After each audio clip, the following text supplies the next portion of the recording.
Salut à tous, c'est Pang de la chaîne, bienvenue sur cette vidéo qui aujourd'hui va parler du jour 4 du séminaire de coaching, hein, autant le dire, donc International Coaching avec Grindr. Et ça y est, moi je suis rassasié, dans le sens où j'étais venu pour voir comment ils bossent, un peu voir la différence avec Bendler, on voit un peu comment c'est organisé, comment ils structurent les cours. Et très sincèrement, bon, là il manque Carmen Bostic, qui est la femme, je crois, de Grindr, je crois. Hein. Et elle est pas là parce qu'elle a eu une chirurgie. Donc, la question que je me pose, je vous disais, ouais, c'est trop cool, on a Grindr toute la journée. Mais je pense qu'il devait y avoir une séparation entre... faudrait demander à Michael Carroll, mais je pense qu'elle devait prendre soit des jours, soit des après-midi ou des matinées. Parce que là, ce qui se passe, c'est que on a clairement l'impression... Alors quand je dis on, je parle d'un groupe de Français et on sait que nous sommes des râleurs, donc on prend quand même l'idée. Bien qu'il y ait un expat en Suisse, donc logiquement il devrait être un petit peu moins râleur. Donc en l'occurrence Thomas et Fred, où on a un peu l'impression qu'ils sont en train de combler du temps et qu'il n'y a pas grand chose qui se passe. Alors, je vais pas revenir sur les... je veux un petit peu vous en parler de temps à autre sur les mises en transe et autres. Je trouve qu'il en fait moins, parce que de toute façon on est barré, on est le jour 4, donc on est super réceptif. Il réinsiste ce matin que le futur de la PNL, c'est le travail sur la neuro, la physio et la chimie. Donc en gros, que l'hypnotiste du futur, pardon, le PNListe du futur sera quelqu'un qui hyper calibre les gens, tout en sachant ce qui est en train de se passer d'un point de vue physio, chimique et autres. D'accord, voilà. Puis après, bon, il est parti sur une mise en transe avec une histoire il y a des années, etc. Il bosse sur des truismes avec un exercice, avec une provocation. Ah oui, voilà, il disait c'était une tâche à faire. Fallait provoquer une personne pour avoir des réactions et voir sur le body language ce qui se passe. Et il nous en a parlé pendant 10 minutes ce matin avec les retours des gars. Mais c'est quoi? Quand je dis c'est un truisme, bien sûr que si quelqu'un vous provoque d'une manière ou d'une autre, vous allez avoir une réaction physio. Donc débattre de ça ou dire ouais, vous avez vu, c'est super marrant, je lui ai dit ça et puis il a réagi en ouvrant les yeux ou en reculant ou en se mettant sur ses gardes ou en étant triste, ça sert à rien en fait. Il n'y a pas de plus-value, on le sait. Bon, après il nous fait une petite histoire avec la synesthésie pour nous mettre dans une transe, etc. C'était une histoire sur l'origine des systèmes de représentation qui n'était pas la même que celle de Monsieur Bendler. Mais c'est logique, hein. Chaque co-créateur est un peu en train de tirer la couverture vers lui. Pour ne pas dire tirer sur l'autre. Alors après, on a eu le droit à des démos. Alors ouais, tu dis ça va être cool, des petites démos. Et c'est là où en fait, voilà, j'ai été content parce que j'ai vu ce que je voulais voir, c'est-à-dire voir comment ils bossaient vis-à-vis de cas un peu concrets. Et donc c'était lié à une question. Et il disait, en fait, pour une addiction... ah oui, avant la démo, excusez-moi, il y avait une question sur l'addiction. Il disait, faut trouver une alternative. Ne pas simplement retirer l'addiction, mais trouver et chercher à identifier ce qui est le bénéfice secondaire, etc. Là, on est dans du classique code de base, ce qu'on fait en hypnose, en PNL, en AT, en tout ce que vous voulez. Alors, ah oui, il nous a fait un truc qui est assez courant chez les, chez les praticiens et chez les enseignants. Alors, je me dis que je dois le faire aussi, hein. En tout cas, je dis pas, je garde une phobie. Lui il dit, je garde une phobie, la phobie de... Alors, c'était quoi sa phobie? De répéter les mêmes choses. Voilà. Alors, bon, je sais pas c'est quoi comme phobie, mais... Puis une phobie, vous êtes bien d'accord qu'en général, ça nous met vraiment mal, hein. C'est pas juste, ça m'emmerde. C'est un truc où on est mal. Il dit, non, mais je la garde parce que ça me permet d'avoir des bénéfices secondaires trop bien, donc c'est pas vraiment une phobie hein, dans l'absolu, qui est de changer constamment et de me remettre en question. J'ai trouvé ça assez génial en termes d'auto-peak state. Je pense qu'il est beaucoup dans le dans un état de high performance quand il se met très haut.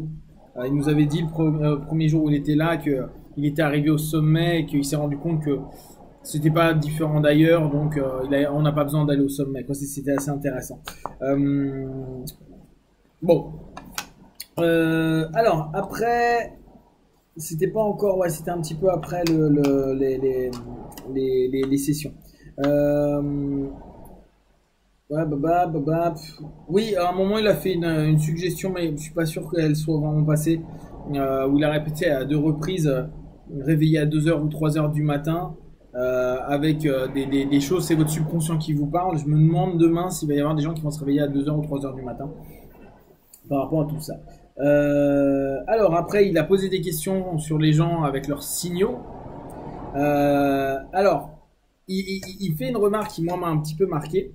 Il dit, vous devez dialoguer avec votre signal. Et puis il y a quelqu'un qui a dit, si je dis à mon signal et à mon subconscient, en gros, de me permettre de récupérer plus rapidement dans mon cycle de la nuit et donc de changer mon cycle de la nuit.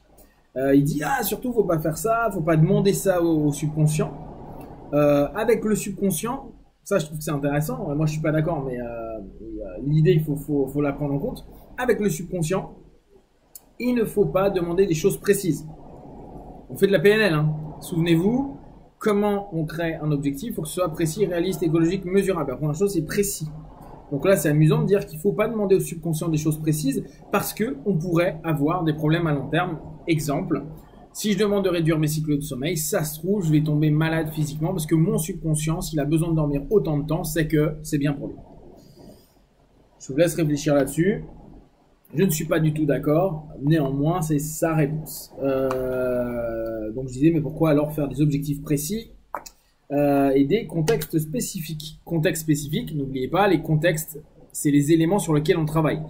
Si on peut définir le New Code en 2 points, c'est se mettre en 3e position, c'est-à-dire en extérieur, en dissociation, tout simplement, et regarder le contexte qui nous est dissonant. Voilà, ça, on va dire, c'est les 2 points clés du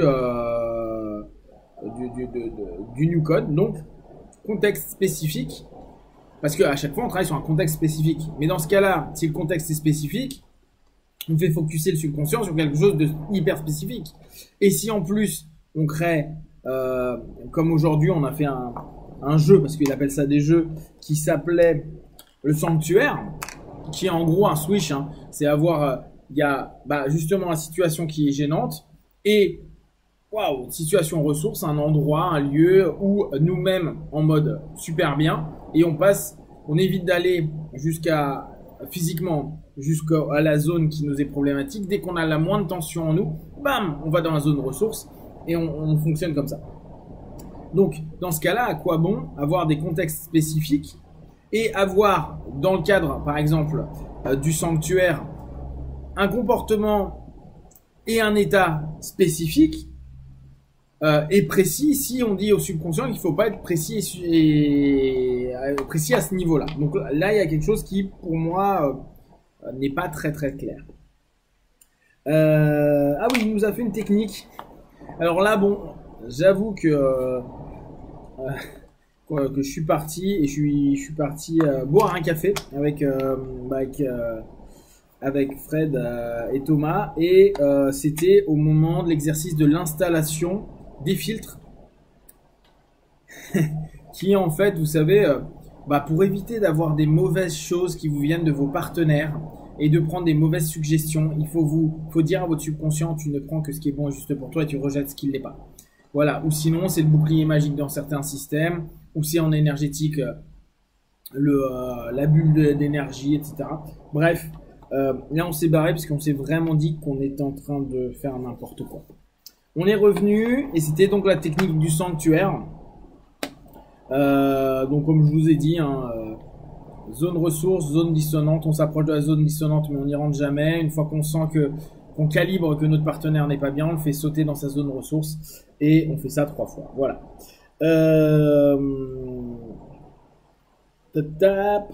Donc bon, rien de ouf. Hein. Dans le contexte, ouvrir une transe qui va ouvrir le choix. Bon là, je l'avais redit autrement. Hein. Juste une question. Je crée une transe de ressources, je crée une transe dissonante, et dès que je m'approche de la transe dissonante, je jump vers ma transe ressource. C'est une forme de switch. Alors, toujours, hein, son outil fondamental, donc ratification, pour lui, c'est le cœur de la PNL. Mais son outil fondamental, celui qu'il utilise le plus, c'est la confusion-saturation. Pour l'avoir donc vu sur les démonstrations, il ne fait quasiment que ça. Ce qui, moi, m'a marqué, c'est qu'il a bossé donc après, dans l'après-midi, sur la phobie. Avant, je vous dis un petit truc, la manipulation. Hein, moi, vous savez que j'adore la manipulation. Est la compétence la plus importante pour un coach. Je vous répète parce que je pense que ça c'est important, il faut que ça rentre dans vos têtes. La manipulation est la compétence la plus importante pour un coach. Je répète une 3e fois pour que ça soit vraiment à l'intérieur de vous. Parce que manipuler c'est bien, c'est bien, c'est bien. La manipulation est la compétence la plus importante pour un coach. Voilà, c'est tout. Je vous laisse ça. Bien sûr, votre subconscient ne prend que ce qui est bon et juste pour lui, mais surtout, vous ne faites pas manipuler, vous ne manipulez pas, ou sinon, ça veut dire que vous n'avez peut-être pas les compétences pour.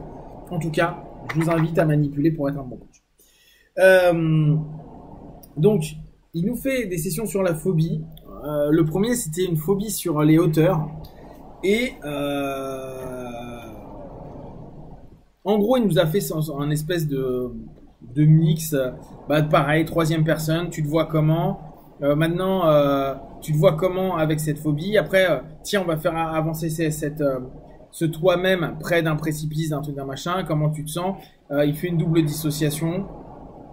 En gros, il met en transe avec ça. Et comment il gère la phobie ? Avec des suggestions. En réalité, c'est pas du tout l'exercice ou le jeu qu'il met en place qui a de l'importance. Il est juste là pour mettre un état donc de high performance. Et après, il fait comme tout le monde.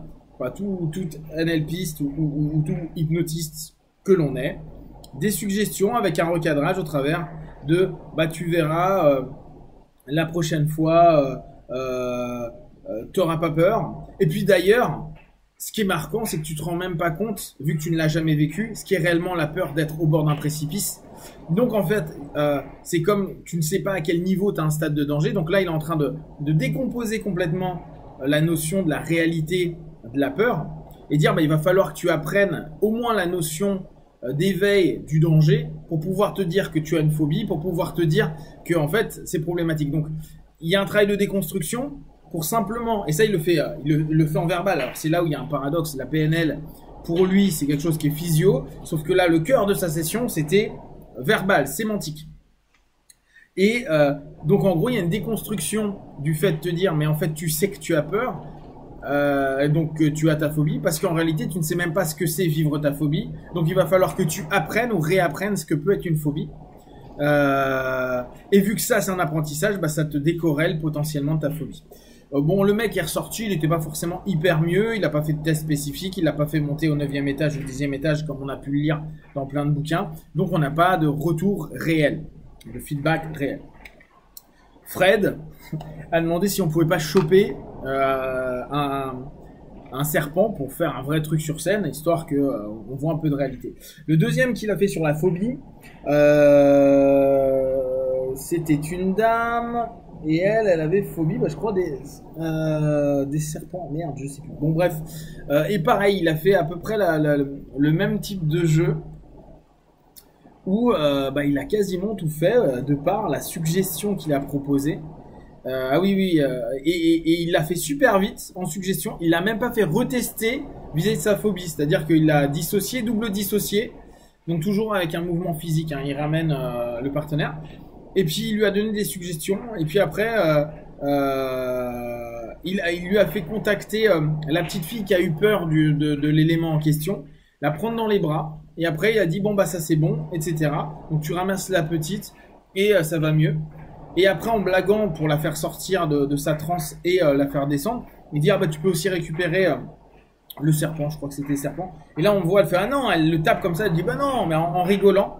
Sauf qu'il n'a pas fait un test de la ramener proche de sa phobie, comme il avait pu le faire à l'exercice précédent.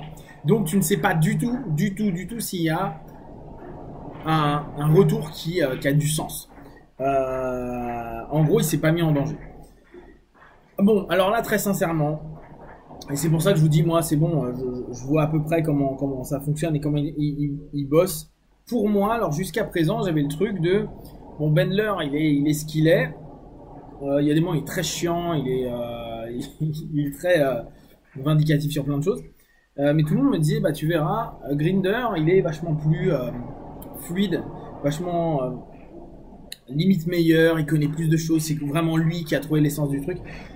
Très clairement, Bendler, à mes yeux, est beaucoup plus compétent que lui. Maintenant, Grinder est vachement plus vicieux, manipulateur, et pas que dans le bon sens. Je vous faisais la remarque hier avec le recadrage qu'il avait fait avec l'hypnotiste. Aujourd'hui, il l'a montré plein de fois avec des gens qui rembarraient complètement sur des questions. Alors, je sais pas si je les ai notées, mais il les rembarrait à dire non, mais de toute façon, je vais pas répondre à ta question, c'est n'importe quoi, c'est pas ce que je demande, c'est pas. Voilà. Petit à petit, on voit que oui, il y a des questions-réponses, mais restez dans mon cadre parce que sinon vous m'emmerdez. Et ça, il aurait dû le dire dès le départ, comme Banyan l'avait fait. Donc, ouais, il a un côté plus vicieux dans le sens où ouais, il va taper, il va faire des petits coups, des petites suggestions, des petits par le rire, il va sous-entendre quelque chose qui est pas toujours hyper sympa et tout. Et donc, je trouve que dans l'approche et là par rapport à la pratique, il a fait ça. Et puis cet après-midi, il a fait 2 pratiques qui n'avaient pas vraiment plus d'intérêt que ça. Alors là, on était dans l'hypnose conversationnelle de base, dans la PNL classique qu'on connaît. Il nous a fait un travail sur la futurisation de la projection, prise de ressources, hyper classique en conversationnel. Donc, rien de ouf. Et je dirais même, Bendler, même si j'avais trouvé que sur certains trucs, il n'était pas bon, bah, il a un côté qui va, je trouve, avoir plus de qualité ce que peut offrir Grinder à ce moment-là. Donc voilà, là aujourd'hui, en tout cas moi je suis content parce que j'ai eu le retour que je voulais un peu capter, voir comment il bossait, etc. Là avec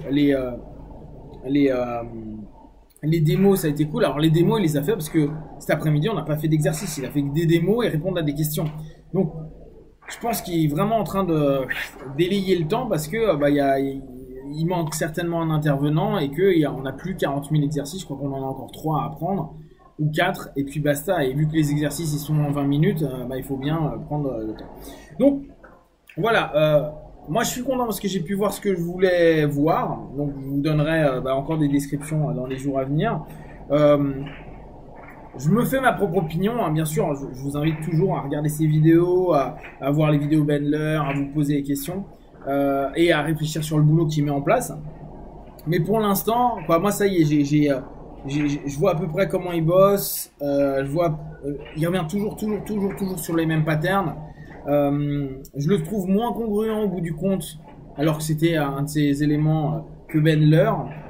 Maintenant, le mec est bon, hein, il a de la connaissance, il est hyper bon en confusion saturation. Voilà, après, je pense que ça va être au feeling de chacun. Et je reprends ce que je disais, la PNL version nouveau code, c'est surtout du coaching. Et du coaching de base. Je pense que si vous avez une très bonne école de coaching qui est proche de chez vous et qui a des bonnes références, ça n'a pour moi pas d'intérêt de venir ici pour devenir coach parce que c'est pas les 6 techniques qui se battent ouais, on a 6 ou 7 qui se battent en duel, plus en duel en ce moment là mais en équipe, qui vont vous permettre de performer à mon avis. Voilà, si vous avez des questions et des remarques, vous n'hésitez pas à vous partager sur Facebook, YouTube, j'y répondrai le plus rapidement possible. Et comme d'habitude, de tout ce que je propose, ne prenez que ce qui est bon et juste pour vous. Testez, observez, analysez et manipulez, bien sûr. À plus, ciao.